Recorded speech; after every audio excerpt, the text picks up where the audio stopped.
নমস্কার বন্ধুরা, আজ আমি তৈরি করব ছানার কেক। খুব সুন্দর খেতে হয়। এইভাবে ছানার কেক তৈরি করলে দেখেই বুঝতে পারছেন পারফেক্টভাবে ছানার কেক আমার তৈরি হয়ে গেছে। ছানার কেক তৈরি করার জন্য প্রথমেই 1 বাটি মতো ছানা নিচ্ছি। ছানা তৈরি করার পর জলটা কিন্তু একেবারে ঝরিয়ে নিয়েছি।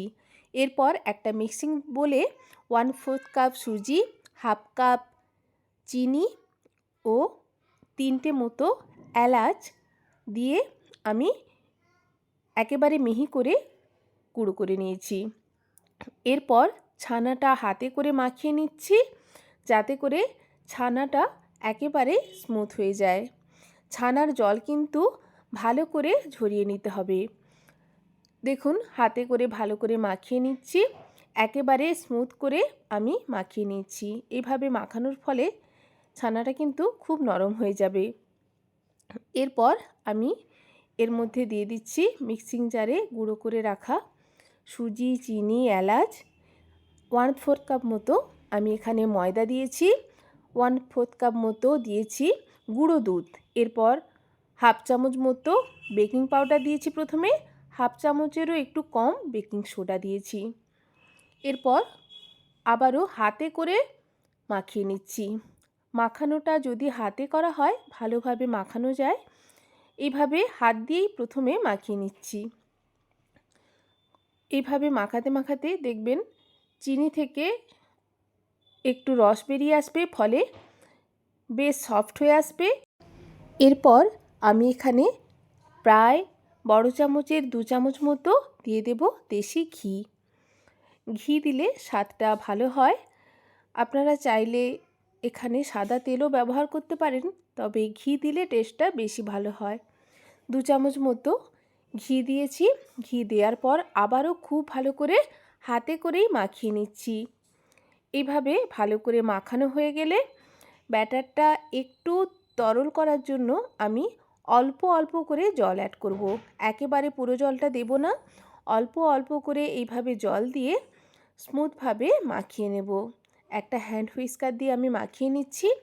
আমি এখানে জল দিয়ে মাখিয়ে নিচ্ছি, তবে আপনারা চাইলে জলের পরিবর্তে নর্মাল টেম্পারেচারে রাখা দুধ দিয়েও এটা মাখিয়ে নিতে পারেন। ব্যাটারটা আশা করছি দেখেই বুঝতে পারছেন ঠিক এরকম ঘনত্বের ব্যাটারটা তৈরি করে নিয়েছি। এরপর আমি গ্যাস ওভেনে বসিয়ে দিয়েছি একটা কড়াইয়ের মধ্যে লবণ দিয়ে দিচ্ছি একটা স্ট্যান্ড। আমি এই লবণ দিয়েই কেকটা বানিয়ে থাকি, সেই জন্য লবণটার কালারটা এইভাবে দেখাচ্ছে, যেটা কারণ এটা অনেকবারই ব্যবহার হয়েছে সেই জন্য। এরপর একটা কেক টিন নিয়ে কেক টিনের মাপে সাধারণ একটা কাগজ কেটে নিয়েছি, সাদা কাগজ। এরপর দিয়ে দিয়েছি দেশি ঘি 1 চামচ মতো। ঘিটা আমি কাগজের ওপর মাখিয়ে নিচ্ছি এবং কেক টিনেও ঘিটা মাখিয়ে নিচ্ছি যাতে করে কেকটা তৈরি হয়ে যাওয়ার পর খুব সহজে কেক টিন ছেড়ে বেরিয়ে আসে। দেখুন রেডি হয়ে গেছে কেক টিন। এরপর সমস্ত ব্যাটার দিয়েছি।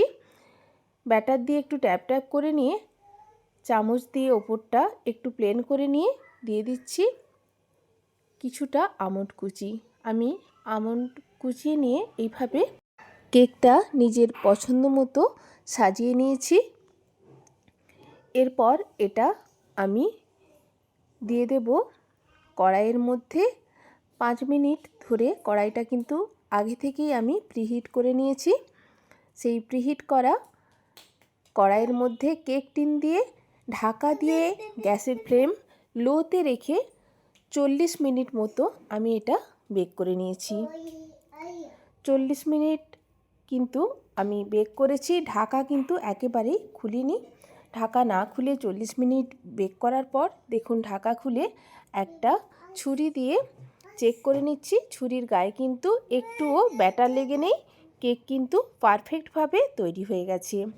এরপর আমি গ্যাসের ফ্লেম অফ করে দিয়ে কেক টিন বের করে নিয়েছি। ঠান্ডা হলে এটা আমি কেক টিন থেকে বের করে নেব। দেখুন কত সহজে কেক টিন থেকে কেকটা বেরিয়ে এসেছে, কালারটাও কত সুন্দর এসেছে। একেবারে পারফেক্টভাবে তৈরি হয়ে গেছে ছানার কেক। দেখুন কেটে দেখিয়ে দিচ্ছি কতটা সফট তৈরি হয়েছে এই ছানার কেক। অবশ্যই আপনারা এই রেসিপিটা ট্রাই করবেন। আর এই রেসিপি যদি আপনাদের ভালো লাগে আমার চ্যানেলকে like, comment, share and subscribe করার অনুরোধ রইল। আবার হাজির হব নতুন কোনো রেসিপি নিয়ে। ততক্ষণ পর্যন্ত ছানার কেক তৈরি করুন এবং আপনাদের ছানার কেক কেমন হলো জানাতে ভুলবেন না।